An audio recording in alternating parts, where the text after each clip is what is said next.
And I had a deer fence around it, but after a deer fence being around it for a year, it has certain little animal holes in it to where, and now it's got weeds growing up all around it. I need to tend to it. But the point that I'm trying to make is the first time I go out there to water my trees, I go out there to water some trees, and I was like, I smell something funny. Oh, look, there's a freaking big cottonmouth caught in the deer fence, dead. You know, it's probably 4 or 5 feet long, and it had eaten, so that's why it got caught. So I'm like, well, dang it, that's nasty. Okay, anyway, so the next time I go out there the other day, I went out there today, and knock on wood, I didn't see any snakes, but then I'll go out there the other day, maybe a week ago, to water, because everything was super dried out when I went out there to water today. See, we might talk about gardening. El jardinero zombie. There's never really any telling what we may get into on here.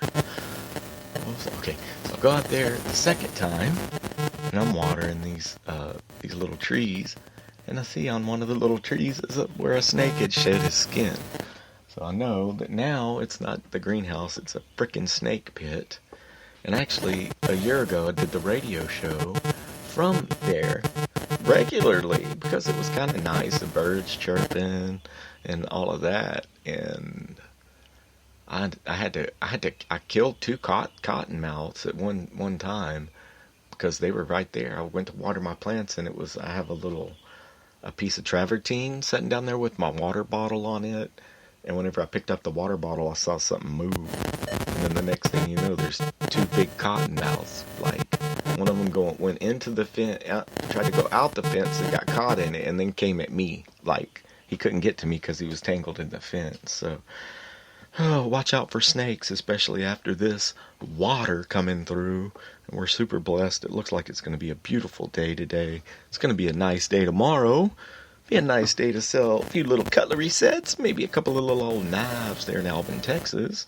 Speaking of Alvin, Texas, shout out, what's up, Denny Ray? Denny Ray down visited from Minnesota. No, from Michigan. That's right, Michigan. Because Kenny's got he went to hell. Kenny went to hell, and his whole family went to hell. And they have pictures there. And fuck you, ants in my pants over the weekend, man. You hear that? Jimmy can't sing, and Tommy can't dance. Oh, my goodness. No. I, run to the fucking remote control like I'm, diving in front of the president to take a shot, to receive the bullet, to fucking find the remote and to hit it before any more of that fucking Ants in My Pants song comes on. Because that motherfucker will be stuck in your head until, next Wednesday. And that's if the fucking commercial doesn't come on again.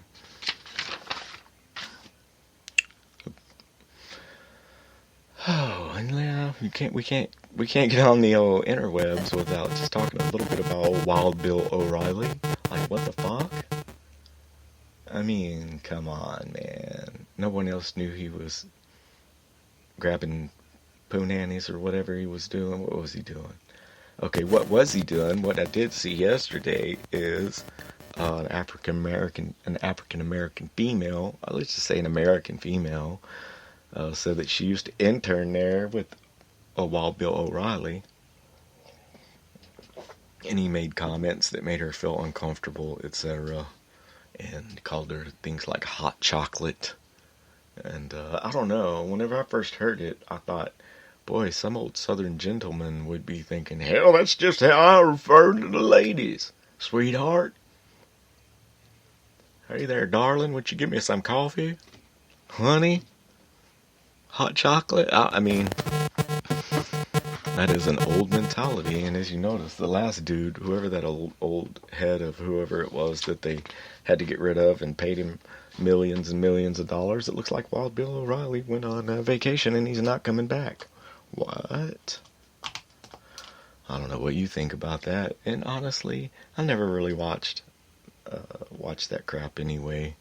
It seems like that there's more to it than what they're saying, and apparently somebody's paying off people, millions and millions of dollars because they think you're worth that because of the ratings, then something with our whole moral and judgment system, check and balances, are fucked up. You hear me? If and that's why I say I can't really watch the news because it's just fucking death, destruction, mayhem. Repeat, death, destruction, mayhem. Repeat.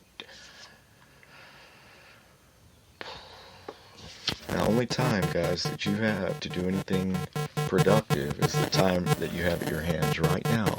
The past is behind us, right? The future's not promised. We may not wake up tomorrow. So we've got to do something productive. We've got to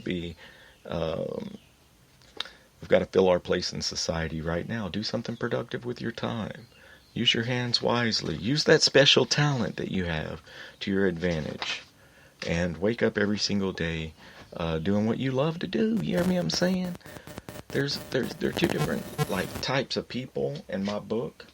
There are competitive people that just want to keep up with the Joneses and show you material things that they've gathered in this world that have absolutely nothing to do with who you are.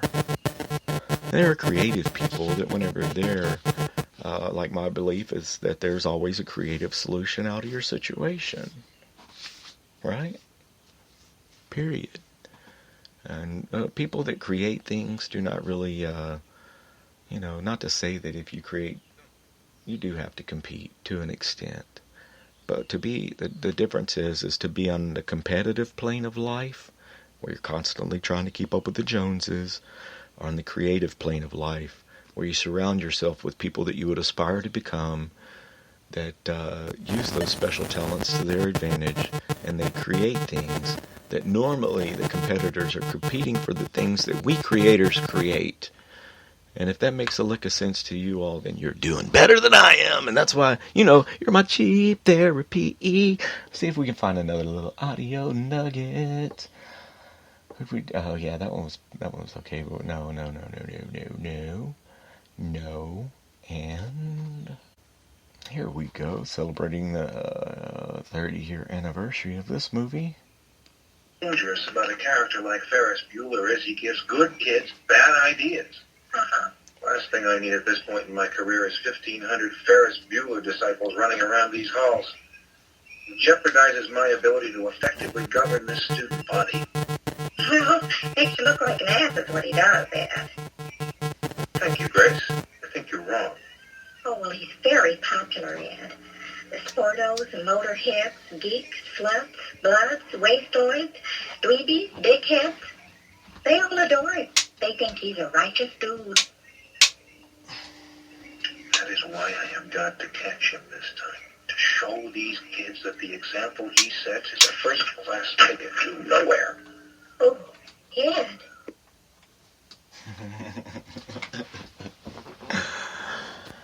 Oh, that movie was, I don't know. I guess that's one of those things, kind of like a song. It's not the movie, it's the time that we were at in our lives whenever that song or that movie, that soundtrack came out.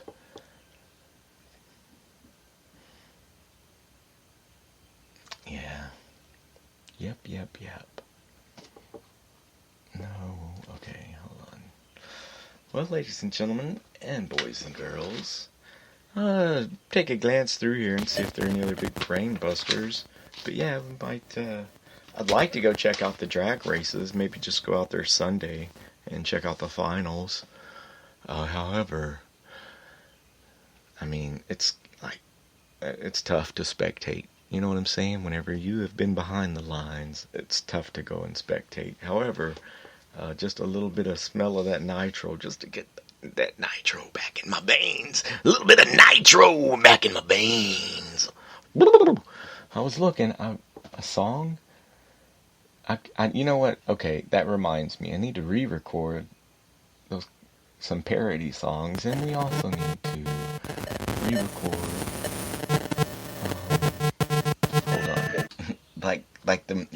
like this one, this right here. This is something that I don't know, just came out of the old zombie hit. Maybe you've heard it before, maybe not. Sitting at the red light in my beat-up Chevy truck. I look over to my right, and a black Maserati pulls up. I tip my hat as if to say nice ride. Get the 30-something suit monkey stuffed inside. He didn't say nothing back, he just revved his engine twice. I knew now it was time to get in some advice. When the light turned green and that Maz let loose, so I unscrewed the bottle to my throttle juice. And I can tell you, it gave my heart a thrill. Past that Maserati like he was standing still. So fellas, do not judge her for the primer. It's all about what's inside her. Stroked out Corvette motor and a 2-speed glider. Built just to embarrass Maserati drivers. That's right. Stroked out 3-3, baby. 78 Chevy pickup, bomber gray, blue. 2-speed power glide. Yeah, 150 shot of nitrous, baby. Maybe it makes some rich folks' hearts bleed.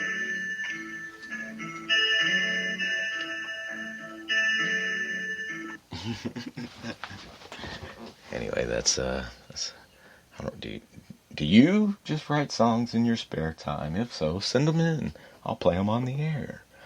Because Lord knows that's not the only one. Oh, I like this one. And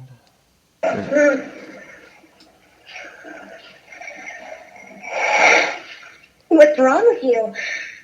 Nothing is wrong with me, Okay. No, I didn't. Something doesn't feel right Okay, but anymore. you know what? Did you drink today? Because sometimes when you drink... Excuse me. No, I haven't had anything to drink today. Maybe the problem is that you broke my heart into a million pieces, and so my cock doesn't want to be around you anymore. Okay? Ever! Because you know what I just realized? Huh? You're the goddamn devil! Okay?